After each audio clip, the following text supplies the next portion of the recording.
PHK itu tanpa konflik, dalam artian konflik yang berkepanjangan ataupun gejolak ikutannya. Kadang kita dalam melakukan PHK, karena kita kurang hati-hati atau kurang cermat, selain masalah kita konflik dengan pekerja yang bersangkutan, kadang ada ikutannya. Karena kita dianggap melakukan hal yang tidak fair. Apakah gejolak pada serikat pekerja ataupun rekan-rekan dari pekerja itu sendiri, mereka merasa perlu melakukan pembelaan karena dianggap tidak fair. Yang kedua adalah bisa selesai dalam waktu yang relatif singkat.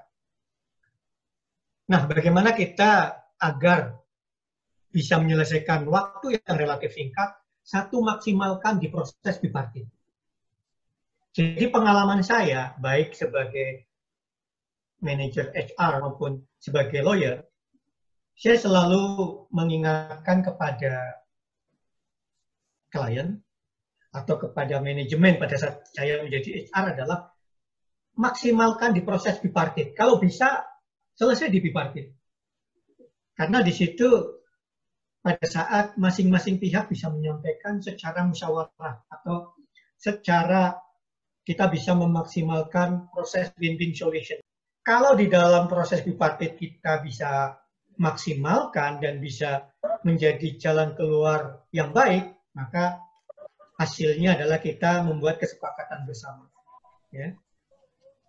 Kesepakatan bersama pun kita harus standar ya, artinya di situ memuat para pihak, kemudian poin-poin kesepakatannya apa saja, kemudian saksinya siapa, kemudian ditandatangani oleh siapa saja. Jadi kesepakatan bersama pun harus dibuat secara baik dan lengkap. Kemudian pada saat bipartit tidak tercapai kesepakatan, langkah selanjutnya adalah tripartit atau mediasi. Di sini adalah masih tahap perundingan sebenarnya antara pengusaha dan pekerja, tetapi sudah ada pihak ketiga, yaitu pegawai perantara Disnaker.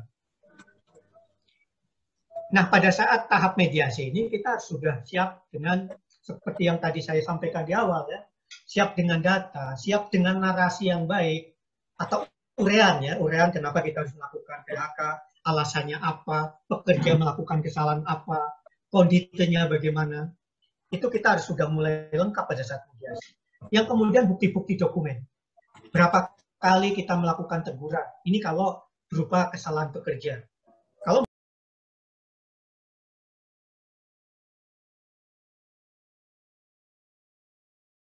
kita lanjutkan Pak Taufik. ya. Ada antusiasme pertanyaan tentang PHK ini. Saya bacakan dari Grace. Jika karyawan meminta izin untuk cuti di luar tanggungan yang lama, tetapi perusahaan tidak mengizinkan, kemudian karyawan tidak masuk kerja karena menjalankan cuti tersebut, apakah bisa menggunakan PHK yang tidak masuk 5 hari secara berturut-turut dan sudah dipanggil secara patut 2 kali? Tetapi kemudian keluarganya menjawab bahwa sudah memberikan informasi ke perusahaan. Seperti itu Pak Taufik. Sorry, tadi konteksnya gimana? Pekerja tersebut? Ya, karyawan itu izin, sudah izin cuti di luar tanggungan. Kemudian tetapi perusahaan tidak mengizinkan. Kemudian karyawan tidak masuk kerja karena menjalankan cuti tersebut. Apakah bisa menggunakan PHK yang tidak masuk 5 hari secara berturut-turut? Dan itu sudah dipanggil selama 2 kali. Ya, jadi itulah tadi kenapa saya penting menyampaikan bahwa satu, peraturan perusahaan itu harus memuat hak dan kewajiban pekerja maupun pengusaha secara lengkap, kemudian dibuat SOP-nya. Secara umum memang izin atau cuti apalagi di luar tanggungan itu harus atas persetujuan pihak pengusaha. Tetapi akan lebih bagus pada saat dibuat SOP-nya. Sehingga pekerja tidak bisa ngeles katakanlah ya, atau berkilah gitu kan. Kalau tidak dibuat SOP-nya itu masih bisa menjadi perdebatan baik di proses mediasi maupun di pengadilan gitu kan. Jadi asal kita sudah secara umum saya jawab bisa selama memang sudah dilakukan pemanggilan 2 kali. Tetapi saya tambah bahwa itu perlu buat SOP secara jelas. Termasuk tadi formnya. Jadi kalau dia mengajukan izin, ada formnya, harus ditandatangani oleh siapa. Pada saat itu tidak memenuhi, kita dengan mudah mengatakan bahwa itu belum memenuhi syarat. Gitu. Itu tadi yang saya sampaikan di awal. Kenapa? Peraturan perusahaan kemudian atau perjanjian kerja bersama termasuk SOP harus dibuat secara baik dan lengkap. Termasuk dalam form cuti yang dimaksud tadi oleh Bu Grace. Oh ya Bu Ratna, saya izinkan untuk menambah yang tadi di pertanyaan awal. Oh ya, mau kok silakan. Silakan ya. Pak Taufik. Saya ada 1-2 klien yang menangani khusus proses pandemi. Nah itu kebetulan Bu Ratna kan dari manajemen. Untuk persiapan khusus pandemi, perusahaan biasanya membentuk tim manajemen krisis. Ya, ini harus dibentuk, ada HR, ada manajer lain. Nah, salah satunya menangani PHK secara lebih smooth. Jadi tidak semata-mata melakukan pemutusan hubungan pekerja seperti as usual, tetapi mereka ada proses guidance counseling, ada proses pemberian informasi lapangan kerja, ada proses dia mengundang semacam pihak luar untuk melatih mereka melakukan wira swasta dan sebagainya. Gitu. Itu jadi pada saat awal pandemi ada tim krisis. Pada awalnya adalah untuk menangani bagaimana melakukan penanganan perusahaan pada saat masa pandemi, tetapi sekarang juga termasuk di dalam penanganan PHK. Itu tambahan saja, Bu Ratna. Terima kasih. Oke, terima kasih Pak Taufik tadi Pak untuk menjawab Pak Wawang dan Pak Wahyu ya. Jadi ada itu jawabannya bahwa ada tambahan bahwa harus data-data itu harus lengkap dan dibentuk tim manajemen untuk krisis kondisi seperti ini. Oke, kita lanjutkan Pak Taufik untuk pertanyaan selanjutnya. Ya. Dari Ibu Marulitau Silalahi. Pak, perusahaan kami ada menganggap diskualifikasi mengundurkan diri salah satu karyawan. Pendek cerita sampai ke PHI. Dan di PHI tetap dianggap diskualifikasi mengundurkan diri. Saat ini kasasi. Pertanyaan saya yang pertama, proses kasasi seperti apa? 2, kira-kira putusan di kasasi apakah sama juga dengan putusan di PHI? Atau masih mungkin di karyawan menang? Demikian Pak Taufik, saya ulang apa? Ya, cukup. Artinya gini, bahwa berdasarkan pengadilan negeri, putusan PHI di pengadilan tingkat pertama, itu artinya pengusaha menang ya. Artinya itu dia diputuskan memang mengundurkan diri dan PHK itu bisa diberlakukan, gitu kan ya. Kemudian pertanyaannya adalah kasasinya seperti apa? Kasasi ini mereka tidak melihat tidak mengadakan pengadilan lagi ya, artinya tidak melakukan hukum acara lagi, ada pemanggilan para pihak. Jadi tingkat banding dan tingkat kasasi, kalau di PHI hanya kasasi, mereka hanya melihat dokumennya. Maka tergantung pada satu pertimbangan hakim secara hukum bagus apa enggak. Karena tidak semua hakim juga pertimbangan hukumnya baik gitu ya. Artinya baik dari dasar hukumnya maupun dari narasi pertimbangan putusannya gitu ya. Kalau pertimbangan putusannya lengkap, baik secara dasar hukumnya maupun narasinya, kemudian buktinya kuat, biasanya kasasi membenarkan atau menguatkan pengadilan tingkat pertama. Tetapi pada saat misalnya katakanlah pertimbangan hukumnya kurang baik, maka ada kemungkinan pekerja itu diputus untuk bekerja kembali atau pemutusan hubungan kerjanya tidak bisa dilakukan. Begitu Bu Ratna jawaban saya. Oke, untuk jawaban dari Ibu Marulita Silalahi, begitu ya. Jadi yang jelas bahwa bukti-bukti pendukung itu harus lengkap begitu ya Pak Taufik untuk menguatkan sehingga kita dapat memutuskan sesuatunya itu dengan baik dan betul-betul berdasarkan data. Oke Pak Taufik, ini banyak sekali pertanyaan. Ada satu lagi pertanyaan yang menarik dari Bapak Salmo Depi ya. Pertanyaan untuk Pak Taufik, perusahaan telah merugi beberapa tahun ini dan karena pandemi, memutuskan PHK sepihak karyawan dan memberikan gaji dengan persentase tertentu. Beberapa dan pesangon tidak sesuai dengan undang-undang. apakah karyawan berhak menuntut pesangon dari aset yang terjual? Jadi Dari Pak Salomo Depi. Kondisinya perusahaan Pak Salomo sampaikan adalah satu, perusahaan sudah merugi beberapa tahun. Yang kedua adalah memberi gaji dalam persentase tertentu, mungkin 80% atau 70%, saya nggak tahu. Kemudian memberi pesangon dalam proses atau tidak sesuai dengan norma.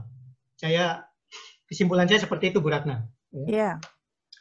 Ya, jadi kalau perusahaan merugi beberapa tahun, itu bisa masuk di ketentuan 164 kalau tidak salah tadi saya sampaikan. Perusahaan merugi itu bisa menyampaikan usaha untuk PHK dan 1 kali pesangon dan 1 kali uang penghargaan masa kerja. Tetapi menurut saya memang penting, jadi kalau memang bisa selesai di proses bipartit, jadi di proses bipartit maksimalkan, sampaikan betul pembukuannya sudah rugi seperti apa, ya. Termasuk tadi memberi gaji, itu juga harus ada kesepakatan. Artinya, maksudnya memberi gaji di luar 100% ya, atau hanya persentase tertentu, apakah 80%, 70%, itu harus dimuat di dalam kesepakatan tertulis. Kalau tidak tertulis, ada kemungkinan kita bisa kalah di gugatan. Tetapi pada saat sudah ada kesepakatan tertulis, baik itu apakah pesangon di PHK atau upah persentase tertentu, insya Allah kedudukan pengusaha kuat. Ya. Jadi meskipun digugat, ininya kuat. Gitu. Kemudian tadi pertanyaannya apakah aset perusahaan bisa dijadikan pembayaran gitu. Itu prosesnya panjang, Pak. Jadi pertama di proses PHI dulu tentang proses PHK atau perselisihan. Ya. Kemudian itu harus dinyatakan dulu oleh pengadilan bahwa memang asetnya itu merupakan aset atau perusahaan dinyatakan bangkrut. Jadi ada dua prosedur, pengadilan hubungan kerja dan pengadilan niaga. Kalau di luar keadaan pilot, pihak siapapun tidak bisa menjual atau melakukan sesuatu terhadap aset untuk menjadi pembayaran atau upah. Jadi ada dua hal.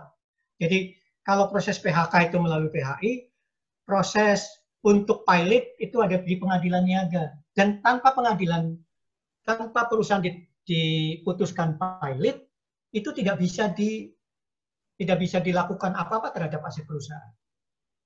Mudah-mudahan jelas untuk Pak Salomo. Silakan. Oke, Pak, ini pertanyaannya banyak sekali. Jadi cukup gencar dan cukup menarik ini Pak Taufik. Nah, untuk memberikan kesempatan Pak Taufik untuk jeda sebentar, karena masih banyak sekali pertanyaan-pertanyaan yang dipertanyakan oleh para peserta, mungkin peserta bisa sambil mengisi untuk form yang sudah dibagikan untuk feedback dari panitia. Silakan sambil kita berikan jeda beberapa waktu untuk Pak Taufik, karena di sini pertanyaannya masih cukup banyak Pak Taufik, dan ini menarik sekali. Mungkin ini ada beberapa yang curhat juga ya Pak ya, curhat-curhat yang terjadi, sehingga nanti bisa disampaikan juga gitu. Nah, monggo sambil menunggu jeda sebentar, Bapak Ibu peserta bisa mengisi form yang sudah dibagikan oleh Pak Miki untuk form feedback-nya. Ya, jadi di link HTTP itu monggo silahkan untuk diisi begitu sambil jeda sebentar gitu. Oke, Pak Taufik bisa dilanjutkan lagi Pak Taufik? Oke, ya. Bisa? Bisa, oke. Oke ya. Kita lanjutkan pertanyaan dari Ibu Tiana, PT Daitrans. Pak, misal ada karyawan yang sudah sepakat dan kami berikan pesangon, apakah gaji terakhir masih harus diberikan? Karena kami sudah diberikan pesangon, misal per tanggal 20, sedangkan surat pengunduran diri karyawan sampai tanggal 31. Mohon pencerahannya. Terima kasih. Ya, idealnya sih pada saat lakukan PHK itu udah selesai semuanya. Cuma ini saya agak confused terus terang karena dia di proses pengunduran di pemberian pesangon tanggal 20, tetapi surat pengunduran diri 31. Tetapi actualnya dalam praktek itu tergantung actual. Hari kerjanya sampai tanggal berapa dia berakhir pekerjaannya. Kalau dia terakhir melakukan pekerjaan tanggal 20, ya gajinya sampai tanggal 20 aja secara proporsional. Ya. Jadi itu basicnya sih yang saya bisa kasih jawaban karena saya agak confused kecuali saya melihat secara tertulis itu ya karena kemudian yang saya tadi ada tertulis masih gantung pertanyaan Bu Malwita ya, kasasi berapa lama? Boleh saya jawab, Bu? Monggo silakan, Pak. Putusan kasasi itu seperti tadi saya sampaikan di Mahkamah Agung ya. Dalam praktek itu bisa sampai 6 bulan tergantung kasusnya. Walaupun di dalam Undang-Undang Nomor 2 Tahun 2014 ada batas waktu kan. Di pengadilan pertama 51 hari kerja sudah selesai, dalam praktek pun bisa 3 bulan. Begitupun di kasasi itu bisa 3 bulan, bisa 6 bulan, bahkan lebih kadang-kadang. Tergantung kompleksitas kasusnya. Itu jawaban tambahan saya untuk Bu Marulita Silalahi ya? Iya. Oke, terima kasih Pak. Itu jawaban tambahan untuk Bu Marulita Silalahi. Semoga dapat lebih bisa dipahami lagi secara jelas, sudah dijelaskan oleh Pak Taufik. Kemudian ada lagi beberapa pertanyaan. Ini mungkin banyak yang curhat Pak di Pak Taufik di sini. Ada curhat yang mungkin dialami oleh selama bekerja selama pandemi COVID ya. Apa yang harus kita lakukan jika ada karyawan komplain karena pesangon yang diberikan oleh perusahaan tidak sesuai dengan perhitungan dari Depnaker? Itu dari Pak Andi Krisna. Itu karena mungkin memang banyak perusahaan-perusahaan yang memang tidak mampu memberikan sesuai dengan peraturan perundang-undangan, Pak. Iya, jadi sebenarnya memang betul kalimat Bu Ratna. Jadi mungkin yang dimaksud adalah tidak sesuai dengan perundang-undangan. Kalau tidak sesuai dengan Depnaker berarti sudah ada proses mediasi gitu kan, berdasarkan anjuran Disnaker. Disnaker nggak punya aturan gitu.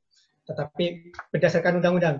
Jadi gini, kalau makanya saya sampaikan selalu kepada siapapun, baik klien atau pengusaha atau pekerja, maksimalkan di proses bipartit. Jadi di bipartit itulah kita bisa memaksimalkan win-win solution. Apakah bagi pengusaha itu misalnya di bawah yang disyaratkan peraturan perundang-undangan, bagi pekerja ataukah akan bisa mendapatkan lebih dari peraturan perundang-undangan. Semua bisa disampaikan di proses bipartit. Jadi kalau berdasarkan bipartit kita bisa melakukan dua-duanya dan dibuat kesepakatannya. Kalau sudah ada kesepakatan dari hasil bipartit itu relatif kuat untuk masing-masing pihak. Jadi, tetapi kalau sudah mediasi, kalau PHI kan kita harus menunggu keputusan atau misalnya di Disnaker harus berdasarkan anjuran dari Disnaker, kalau PHI berdasarkan putusan pengadilan.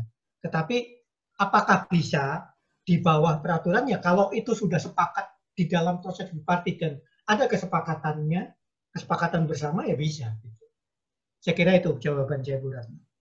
Oke, terima kasih. Jadi memang diutamakan dari musyawarah dulu ya, dari bipartit dulu.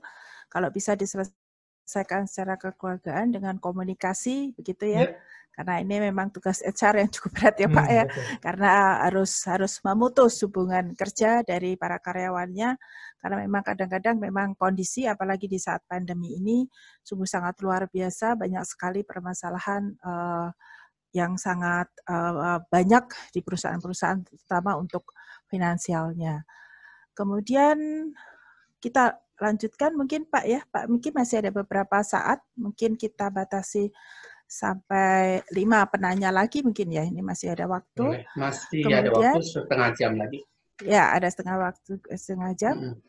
Kemudian saya baca ya, kondisi apa yang mungkin menimbulkan konflik pada saat PHK karena PKWT berakhir? Dari Ibu Rina Handayani.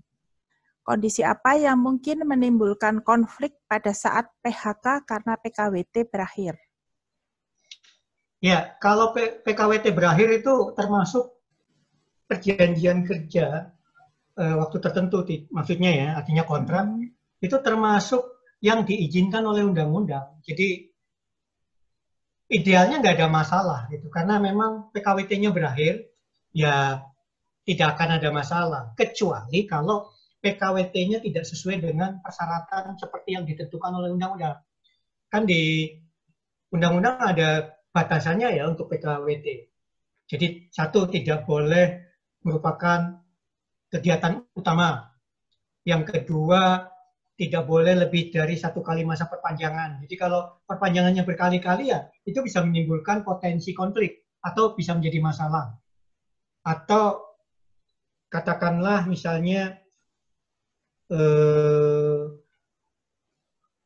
masa kontraknya itu lebih dari 3 tahun. Karena kalau di perjanjian kerja waktu tertentu itu maksimal 3 tahun. Jadi biasanya dibuat kontrak pertama 2 tahun, perpanjangan 1 tahun dan segala macam. Tapi tidak boleh lebih dari 3 tahun dan perpanjangannya tidak boleh lebih dari 1 kali.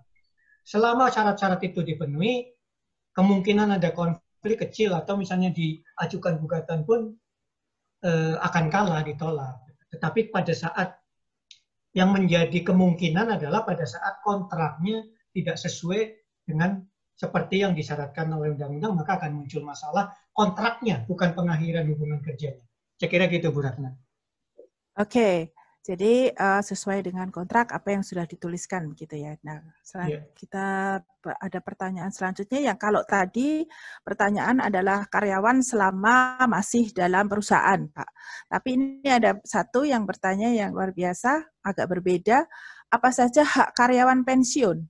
Bagaimana kalau karyawan tidak menerima apa yang sudah diberikan? Ini dari Ibu Siti Nursanah. Ini karena PHK-nya karena pensiun, Pak. Kalau tadi masih dalam masa kerja, tapi kalau ini yang ditanyakan karyawan yang pensiun PHK-nya. Bagaimana kalau karyawan tidak menerima apa yang sudah diberikan? Ya, saya tidak tahu persis tidak menerima ya, karena gini, kalau mencapai usia pensiun, sekarang udah ada program BPJS Ketenagakerjaan termasuk wajib untuk mengikut sertakan dalam manfaat pensiun ya. Yang kedua, kalau misalnya tidak punya program pensiun dan tidak mengikuti itu, maka peraturannya menjadi seperti sama dengan PHK kehendak pengusaha di luar kehendak pekerja. Jadi 2 kali pesangon dan 1 kali uang penghargaan masa kerja. Jadi kalau yang kurang jelas, baca pasal 156 aja. Ya, jadi itu harus seperti itu. Gitu. Nah kemudian kalau misalnya katakanlah iuran BPJS atau manfaat pensiun BPJS Ketenagakerjaan belum sesuai, kurang dari yang tadi saya sampaikan di pasal 156 adalah klaim manfaat pensiun berapa, misalnya katakanlah 10 juta, padahal seharusnya 30 juta menurut pasal 156, yang 20 juta harus dibayar oleh perusahaan. Itu basicnya seperti itu. Jadi itu wajib diberikan kepada karyawan gitu. Kalau tidak menerima yang sesuai itu, ya berarti karyawan tersebut bisa ada potensi menggugat gitu, dan bisa menggugat. Bu Ratna, jelas nggak? Ya, ya. Jawaban saya. Ya, jadi kalau memang masa pensiun itu saya membayangkan diri saya, Pak, karena di dalam. Jadi kalau di perusahaan swasta, sejak 2015, itu perusahaan wajib mengikuti BPJS manfaat pensiun. Kemudian sebelum ada peraturan itu adalah pasal 155 itu 2 kali pesangon dan 1 kali uang penghargaan masa kerja.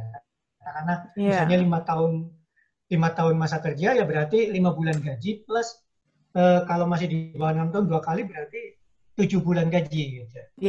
Nah, karena baru mulai dari 2015, manfaat pensiun kan kemungkinan kurang dari itu. Nah, manfaat pensiun berapa dapatnya, kurangnya harus dipenuhi berdasarkan patokan tadi. Memang kalau pensiun di pihak swasta ini harus dipikirkan mulai dari awal ya Pak ya, karena memang berbeda dari kebijakan-kebijakan yang lain, karena di swasta ini benar-benar harus diperhatikan bagaimana. Dan perusahaan yang sehat harus ada cadangan dana pensiun. Jadi sebagian keuntungan tiap tahun itu dicadangkan untuk mengatasi kalau ada karyawan pensiun. Ya, pensiun ya. Di sama ya 58 ya Pak untuk Pak Taufik untuk swasta. Makanya tadi saya buat, jadi kalau undang-undang dana pensiun ternyata belum mewajibkan itu seperti itu. Jadi kalau di peraturan perusahaan dimuat 55 ya sesuai dengan peraturan perusahaan. Oke, baik. Ya, terima kasih Pak Taufik. Untuk pertanyaan selanjutnya, ada pertanyaan dari Pak Muhammad Ramdhani. Bagaimana dengan status karyawan kontrak? Apabila kita memutus di tengah kontrak tanpa membayar sisa kontrak, apakah ada dispensasinya di masa pandemi ini untuk perusahaan meski karyawan tidak mau mengundurkan diri?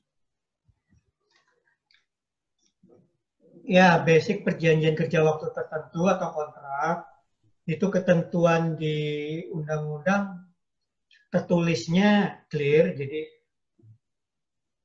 untuk perjanjian kerja masa waktu tertentu atau kontrak, siapapun yang memutus hubungan kerja sebelum masa kontraknya berakhir, maka harus membayar upah sisa kontrak. Jadi secara teori, nah kalau misalnya katakanlah karyawan mengundurkan diri sebelum masa kontrak berakhir juga harus membayar ke pengusaha imbalan sesuai dengan upah sampai selesai kontrak.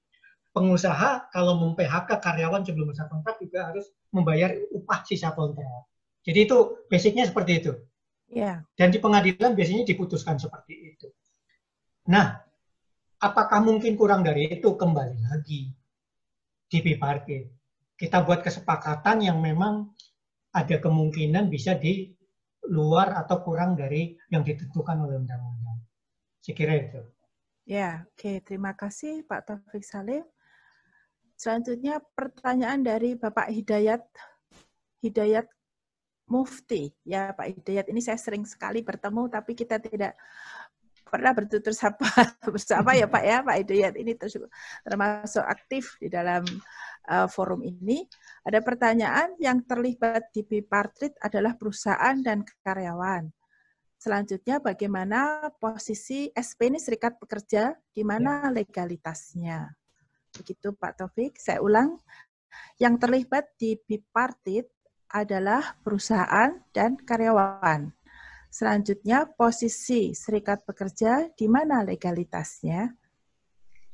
Ya, kalau di perusahaan sudah ada serikat pekerja, otomatis eksistensinya sudah diakui. Ya, biasanya kan mereka harus melaporkan ke perusahaan dan diakui keberadaannya. Memang pada proses bipartit sebaiknya mereka dilibatkan. Atau setidak-tidaknya mereka diberitahu. Jadi mereka punya hak untuk tahu dan bisa juga untuk hadir. Jadi tergantung kebiasaannya. Tapi memang tidak ada kata-kata mereka punya hak atau wajib menghadirkan mereka, tidak. Tapi tergantung kebiasaan di perusahaan. Tetapi tetap harus menginformasikan ke mereka perkembangan. Saya bisa membayangkan memang dalam keadaan teknis kadang kalau buru-buru melibatkan pihak di luar pekerja, takut kompleks masalahnya, lebih kompleks, bisa dilakukan approve di awal, pra-bipartit, tetapi pada saat menulis kesepakatan dan mencapai kesepakatan, sebaiknya serikat pekerja dilibatkan. Ini untuk menghindari klaim atau komplain di kemudian hari, misalnya ke Disnaker atau segala macam. Karena di dalam praktek, serikat pekerja bisa melakukan keluhan ke Disnaker bahwa pengusaha tidak memberikan ruang ke mereka atau tidak kooperatif dan segala macam. Jadi kedudukan serikat pekerja selama itu diakui sah, eksistensinya dan itu bisa dibuat dimasukkan di dalam SOP. Tetapi tidak ada persyaratan mereka wajib atau harus menghadirkan mereka, kewajiban perusahaan untuk menghadirkan mereka, tetapi sebaiknya memang mereka dilibatkan. Apakah diberitahu ataukah pada saat tercapainya kesepakatan mereka ikut tanda tangan. Begitu Bu, saya kira-kira. Oke, gimana? Oke, Pak Hidayat Mufti ingin menambahkan, Pak? Pak Hidayat? Ya, silakan Pak Hidayat. Pak Hidayat, monggo silakan. Kok tidak terdengar suaranya, Pak? Kami tidak mendengar suaranya dari Pak Hidayat. Halo, terdengar sekarang? Halo? Iya. Ya, silakan. Oh iya, Pak Hidayat, Ya. selamat sore. Selamat sore. Justru begini Pak, di awal ketika katakanlah saya memanggil seorang karyawan, maka hubungan yang terjadi di situ adalah perwakilan perusahaan dan karyawan. Ya, seperti Bapak bilang bahwa bipartit itu dihadiri oleh perusahaan dan karyawan. Ya, kalau Bapak bilang tadi serikat pekerja diberikan porsi, iya kita pasti memberitahukan, menginformasikan. Tetapi sudah biasa tanda kutip, bahkan menjadi budaya dan itu dijadikan sebagai alat loose-nya perusahaan, ya karena tidak tahu. Nah, pertanyaan saya begini, kan karyawan itu ketika dia menjadi karyawan di satu perusahaan, ada surat perjanjian kerja legal, secara legal, menyatakan bahwa saya sebagai pihak kedua atau kesatu untuk dan atas nama diri sendiri, bla bla bla bla bla bla bla, tanda tangan. Di mana ada pernyataan saya atas nama diri sendiri dan mengajak-ngajak organisasi lain, ada nggak perusahaan? Coba baca, Bapak Ibu HRD, lihat surat perjanjian di situ. Ada nggak kalimat seperti itu? Nggak ada, saya yakin. Ya, nggak ada. Ya, itu akan ada ilmunya. Nah, karena tidak ada, terus pertanyaan saya, di mana legalitasnya pihak SP untuk melakukan advokasi, penentangan dan lain sebagainya, dan semua itu blur. Karena apa? Karena di awalnya kita nggak tahu. Ya, nggak ada Pak, unsur legalnya di mana. Pak, tolong bedakan, bukan kita tidak memberitahukan ya. Kita pasti memberitahukan kesalahannya ini, buktinya ditampilkan begini, ini. Jelas ya, kita punya bukti ya itu. Tapi pertanyaan saya, di mana unsur legalitasnya bahwa organisasi selain organisasi perusahaan boleh ikut campur, kecuali bisa tunjukkan ada Memorandum of Understanding, MOU bekerjasamanya, mana boleh, mana tidaknya. Kerjasama di antara dua organisasi. Itu Pak pertanyaan saya. Sehingga di awal kalau jelas, maka di berikutnya juga akan jelas. Kebanyakan kita kan terperangkap karena ketidaktahuan Pak. Ya. Atau ancaman lah. Ya. Entah ketidaktahuan, ancaman, dan macam-macam. Itu yang bikin perusahaan itu akrobat gitu. Pertanyaan saya di awal Pak. Di mana? Bahkan bikin PP, PKB aja ada nggak pengakuan bahwa pernyataan bahwa SP itu boleh begini, batasannya gini. Yang ini nggak boleh, yang itu boleh. Ada nggak? Nggak ada. Cuma general statement, pengakuan, merumuskan PP, PKB begini, gini. Tapi teknisnya nggak ada. Ya, saya paham Pak Mufti. Itu pertanyaannya. Oke, terima kasih Pak Hidayat. Monggo Pak Taufik untuk menanggapi Pak Taufik Salim. Pak Mufti kan menanyakan legalitas. Kalau legalitas serikat pekerja, itu kita harus lihat undang-undang tentang serikat pekerja. Itu ada undang-undangnya sendiri. Di situ mengatur hak apa yang bisa dilakukan oleh serikat pekerja. Termasuk memang dia berhak memberikan advokasi. Bahkan di dalam pengadilan hubungan industrial, dia bisa menjadi wakil pekerja. Ya, jadi ini merupakan di dalam praktek. Memang kita harus bedakan. Di dalam hukum ketenaga kerjaan, selain hukum privat, seperti tadi sampaikan kan, hukum perdata murni ya privat, Pak Mufti mengatakan bahwa perjanjian adalah cuma antara pekerja secara pribadi dengan pengusaha, itu betul. Tetapi di dalam undang-undang ketenaga kerjaan mengandung sifat hukum publik juga.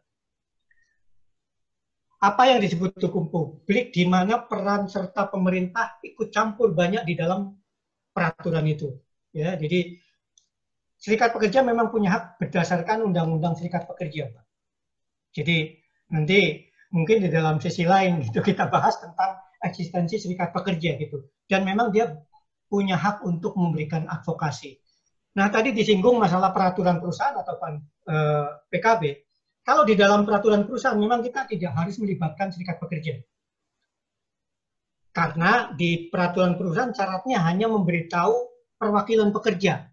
Perwakilan pekerja itu bisa serikat pekerja, bisa bukan ya. Tapi di situ biasanya minimal 5 karyawan harus ikut tanda tangan segala macam. Nah, kemudian kalau cuma di dalam peraturan menteri, pada saat ada serikat pekerja disarankan, atau saya lupa ya persisnya, untuk membuat PKB, sehingga PKB itu bentuknya adalah kesepakatan antara pengusaha dan serikat pekerja sebagai perwakilan pekerja. Jadi memang beda Pak, antara peraturan perusahaan itu peraturan yang dibuat oleh perusahaan, kemudian hanya diberitahukan dan ditandatangani oleh perwakilan pekerja, karena menjadi wajib. Tetapi kalau kesepakatan kerja bersama atau PKB, itu harus dibuat bersama antara wakil pekerja dan wakil pengusaha. Dan dalam praktek, wakil pekerja biasanya serikat pekerja. Mudah-mudahan jelas sampai sini. Oke, terima kasih Pak Taufik Salim. Tadi ada Pak Hidayat Mufti, tadi ada beberapa hal yang disampaikan Pak Taufik Salim, dan ada yang nanti dijanjikan ada sesi lain yang akan dibahas ya Pak Taufik Salim. Ya, mungkin titip sama Pak Miki. Ya, titip sama Pak Miki, Pak Miki untuk bisa dicatat. Jadi peran manajemen SDM dan fungsi serikat pekerja secara hukum di dalam konteks manajemen perusahaan dan segala macam lah bisa dibuat bentuk. Ya, dibuat itu ya Pak, lebih biar supaya jelas posisinya, karena serikat pekerja ini dibutuhkan, tetapi kadang-kadang menjadikan suatu hal yang dipermasalahkan. Ini ada pertanyaan selanjutnya, tadi kelewatan, maaf Pak Paulus Haryoko menanyakan kembali tadi, di beberapa perusahaan Eropa, PHK akan lebih kenal dengan istilah redundancy. Dari perspektif hukum di Indonesia, mengacu ke Undang-Undang Nomor 13 Tahun 2003, Pasal 163 Ayat 3. Bagaimana jika karyawan menolak dan menggugat perusahaan, langkah apa yang harus dilakukan perusahaan agar tak masuk PHI? Saya ulang. Dari perspektif hukum di Indonesia, mengacu ke Undang-Undang Nomor 13 Tahun 2003, Pasal 163 Ayat 3. Bagaimana jika karyawan menolak dan menggugat perusahaan, langkah apa yang harus dilakukan perusahaan agar tak masuk PHI? Begitu Pak Taufik. Ya. Pertanyaan dari Pak Paulus Haryoko. Ya Pak Paulus, saya kira sih mungkin sedikit berbeda ya. Saya nggak ngerti di dalam praktek perusahaan Eropa apa yang dimaksud juga apa redundancy tadi. Ya, redundancy. Tetapi kalau Anda sebut pasal 163 Undang-Undang Nomor 13 Tahun 2003, itu adalah perusahaan dapat melakukan pemutusan hubungan kerja pada saat perusahaan melakukan merger atau penggabungan atau peleburan. Saya nggak tahu apakah itu sama, karena jadi kalau perusahaan misalnya melakukan penggabungan dengan antara PT A, PT B, itu memang bisa melakukan PHK. Ya, jadi kalau misalnya katakanlah atau perusahaan A bergabung dengan PT B, jadi kalau karyawan yang tidak mau ikut menuju PT B karena nggak nyaman dan segala macam, mereka hanya dapat 1 kali pesangon dan 1 kali penghargaan masa kerja. Tetapi kalau perusahaan yang tidak ikut menyertakan pekerja, itu harus 2 kali pesangon dan 1 kali masa penghargaan. Jadi itu basicnya, karena di pasal 163 persisnya seperti itu. Jadi perusahaan dapat melakukan PHK untuk penggabungan, peleburan perusahaan dan segala macam. Jadi itu saya kira Bu Ratna. Oke, terima kasih Pak Taufik. Ini masih ada 2 pertanyaan lagi. Ada 2 penanya. Ini sepertinya Pak Eki Hendrawan ada sedikit curhat. Selamat sore. Jika terjadi ada karyawan yang permanen sudah bekerja cukup lama, misalnya lebih dari 6 tahun, dan pernah menjadi anak emasnya si pemilik perusahaan. Kinerja sudah memburuk, target perusahaan sudah tidak tercapai. Teguran dan SP tidak merubah sikap yang bersangkutan. Namun dari perusahaan merasa sudah dirugikan, merasa tidak ikhlas buat bayar semua haknya. Bagaimana cara HR untuk mengurangi resiko dan konflik terkait masalah ini? Jadi pernah menjadi anak emas, tetapi kinerjanya sudah memburuk, Pak Taufik. Bagaimana ini untuk perusahaan merasa sudah dirugikan, tetapi harus ikhlas membayar semuanya, begitu Pak. Untuk mengurangi konflik tadi, bagaimana Pak? Ya kembali lagi. Jadi Kalau HR itu punya catatan lengkap, kapan dia mulai memburuk, kemudian berapa kali diberikan teguran atau pembinaan seperti apa yang dilakukan kepada pekerja. Kalau memang tidak bisa dihindari, memang harus melakukan PHK. Dan tetap maksimalkan bipartit, sampaikan data-data itu, semua. Jadi kinerja Anda sudah memburuk, dan sudah diberi kesempatan, dilakukan pembinaan, tapi ternyata tidak maksimal, dilakukan PHK. Prosedurnya ya kembali lagi seperti yang saya sampaikan, bipartit, kemudian mediasi, kemudian PHI. Tapi kembali saya ulang adalah utamakan bipartit. Kemudian kalau tidak bisa, usahakan semaksimal mungkin selesai di mediasi. Sebab begitu masuk pengadilan yaitu prosesnya panjang dan masing-masing punya risiko. Jadi soal pesangon dan segala macamnya, satu lihat peraturan perundang-undangan. Kemudian kalau merasa tidak bisa memenuhi, ya tergantung negosiasi. Kan gini, kalau imbalan kan tidak semata-mata pesangon saja. Kalau misalnya katakanlah, seperti tadi, sudah ada tim manajemen krisis yang bisa mengantarkan mereka, atau katakanlah melakukan pelatihan usaha dan segala macam, kadang-kadang karyawan bisa tertarik program itu. Saya kira itu Bu Ratna. Oke, terima kasih. Ini satu lagi sebagai penutup, Pak. Ini luar biasa sekali pertanyaannya, banyak sekali. Ini kita memberikan waktu masih 8 menit ya Pak Miki ya. Ini ada satu pertanyaan, saya pasti bacakan semuanya dari Rizky Andri Haryanto. Dalam hal PHK atas pelanggaran yang dilakukan karyawan, bagaimana jika karyawan tidak menandatangani SP, apakah PHK tetap bisa dilakukan? Dalam hal PHK atas pelanggaran yang dilakukan karyawan, bagaimana jika karyawan tidak menandatangani SP, surat peringatan, apakah PHK tetap bisa dilakukan? Begitu Pak Salim, ini prosedur. Ya. Pak Rizky ya, untuk Pak Rizky. Iya Pak Rizky. Ya itu berarti PHK atas kesalahan pekerja. Jadi di dalam formulir surat peringatan kadang memang di situ dicantumkan kolom tanda tangan si penerima peringatan. Tetapi itu tidak menjadi syarat hukum ya. Artinya kalau tidak mau tanda tangan berarti tidak sah, enggak. Jadi biasanya si manajer IT akan menulis bahwa di dalam catatan SP itu yang bersangkutan tidak bersedia tanda tangan. Jadi mesti ditulis gitu. Kalau memang ada kolom tanda tangan serikat pekerja gitu, tanda tangan pekerja, itu di situ ditulis gitu. Yang bersangkutan tidak bersedia tanda tangan. Dan itu bukan merupakan syarat. Jadi proses PHK, bipartit, mediasi, dan kalau sampai PHI tidak akan ditanyakan gitu kenapa pekerja tidak tanda tangan, tidak akan menjadi syarat. Walaupun biasanya mereka akan menjadi bahan pembelaan mereka ya. Tetapi dalam praktek tidak menjadi syarat.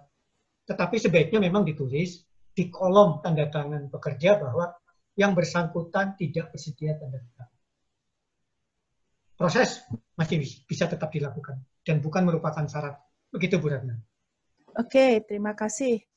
Ada satu lagi tambahan. Ini pertanyaan terakhir ya Pak Taufik Salim. Ya, ya. Oke, satu lagi pertanyaan sebagai penutup dari Mbak Ardani. Maaf.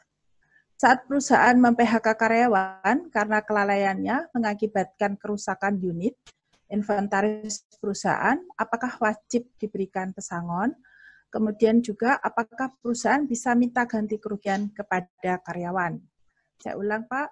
Saat perusahaan mem-PHK karyawan karena kelalaiannya mengakibatkan kerusakan atau unit inventaris perusahaan, apakah wajib diberikan pesangon? Kemudian, apakah perusahaan bisa minta ganti kerugian kepada karyawan? Ya, pertama mungkin saya mengingatkan kembali seperti yang tadi saya sampaikan di awal, kalau kita klaim kesalahan pekerja, bukti dokumennya harus lengkap. Jadi bukti-bukti ada kerusakan, itu biasanya ada berita acaranya, ada fotonya, ada tanda tangan atasannya. Nah, kemudian juga termasuk di peraturan perusahaan bisa dimuat. Kalau karyawan melakukan perusakan aset perusahaan atau barang perusahaan karena kelalaiannya, maka bisa di PHK. Sanksinya adalah PHK. Dibuat kolom secara lengkap. Ya. Kemudian telah didokumentasi bisa dilakukan. Jadi di bipartit ya kita kasih tahu bahwa karena sesuai dengan bukti-bukti berita acara tanggal sekian, kemudian di peraturan perusahaan lampiran nomor sekian Anda tidak berhak pesangon, bisa disampaikan.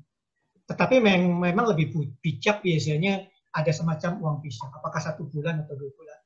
Kemudian pertanyaannya ini kan soal apakah pengusaha bisa maksimal menang ya. Itu tadi saya ingatkan bahwa jangan berpikir win-lose. Tetapi kalau memang itu adalah barang yang mahal, asetnya cukup bernilai secara signifikan, kita tetap bisa meminta 1 PHK tanpa pesangon, kemudian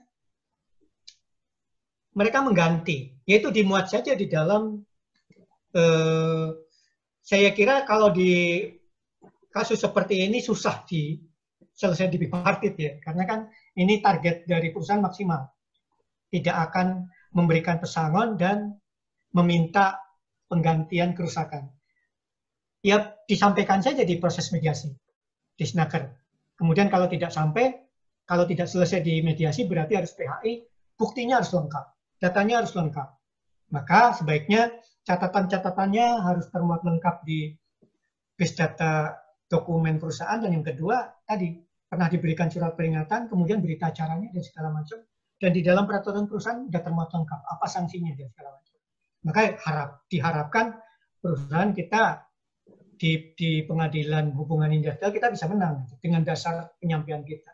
Tapi itu kita bisa masukkan kalau kita sebagai penggugat, dimasukkan petitum tuntutan kita. Kalau kita sebagai orang yang digugat untuk keadaan PHK, ya kita masukkan di jawaban bahwa kita punya data kuat, kita punya peraturan perusahaan yang cukup untuk melakukan PHK dan minta penggantian. Saya kira itu Bu Rasna. Terima kasih Pak Taufik Salim. Pak Miki, sama-sama. Waktu menunjukkan 15.30. Berarti waktu kita telah usai. Sebelum penutupan, kami mengingatkan kepada para peserta untuk menghidupkan audionya, untuk menghidupkan semua gambar videonya, karena akan ada sesi pemotretan ya Pak Miki ya, untuk sebagai dokumentasi. Sebagai sebelum penutup, untuk menghidupkan videonya Bapak Ibu yang luar biasa ini. Ya. Oke, Bapak Ibu, kami mengucapkan terima kasih kepada narasumber yang telah menyampaikan materi yang sangat luar biasa. Mungkin kita berikan tepuk tangan yang meriah bagi pemateri semuanya. Terima kasih. Jadi hadirin juga luar biasa, yang memberikan pertanyaan-pertanyaan banyak sekali, antusiasme sampai saat ini masih cukup banyak Pak Miki. Hadirin, demikian acara webinar pada sore hari ini. Izinkan saya coba meringkas ya, tidak menyimpulkan tetapi meringkas saja apa yang sudah disampaikan oleh Pak Taufik tadi, bahwa selesaikan dulu di bipartit dengan musyawarah, itu kata kuncinya tadi Pak Taufik berkali-kali mengatakan seperti itu. Jadi kalau sudah bisa dinegosiasi di awal, tidak dilanjutkan ke selanjutnya. Kemudian tadi yang menjadikan kata kunci bahwa PHK itu jangan dijadikan sebagai goal dan kemudian jangan melakukan sendiri, harus ada konsolidasi dengan antara pihak HR dan pihak kepemimpinan. Dan selanjutnya bahwa bukti. Jadi logbook karyawan itu harus selengkap mungkin dari perusahaan, sehingga apabila terjadi dispute atau terjadi masalah, semuanya akan bisa diberikan sebagai bukti bagaimana rekodnya dari mulai pertama sampai dalam perjalanan prosesnya dan sampai nanti di keputusan akhirnya. Sebelum acara ditutup, sekali lagi saya mengucapkan terima kasih kepada narasumber yang telah berbagi ilmunya, luar biasa, dan para peserta yang antusias dalam mengikuti kegiatan webinar ini. Sekali lagi kami mengingatkan untuk mengisi form feedback untuk topik sharing. Begitu Pak Miki, sebagai kata penutup, saya ingin menyampaikan jalan-jalan ke Padang, pergi bersama membeli mangga, mana lagi. Doakan kami berumur panjang supaya kita bisa berjumpa lagi. Kemudian kita kembali waktu ke Pak Miki. Terima kasih Pak Miki. Oke, makasih semuanya. Kita akan sharing session yang lebih menarik lagi untuk minggu yang akan datang ya Pak Miki. Iya. Sudah difoto ini? Tiap minggu kita akan adain sharing session kayak gini ya. Semoga bisa bermanfaat bagi kita semua ya. Jadi sekali saya sampaikan sampai sebelum saya tutup. Jadi intinya hari Wiki ini tujuannya untuk satu wadah mewadahi kita untuk sharing ilmu ya, khusus ilmu STM ya. Jadi sharing ini kita semua berasal dari member dan untuk member. Nah, jadi semoga wadah ini tetap bermanfaat kita dan kita tetap betah sebagai anggota di HR Wiki. Terima kasih.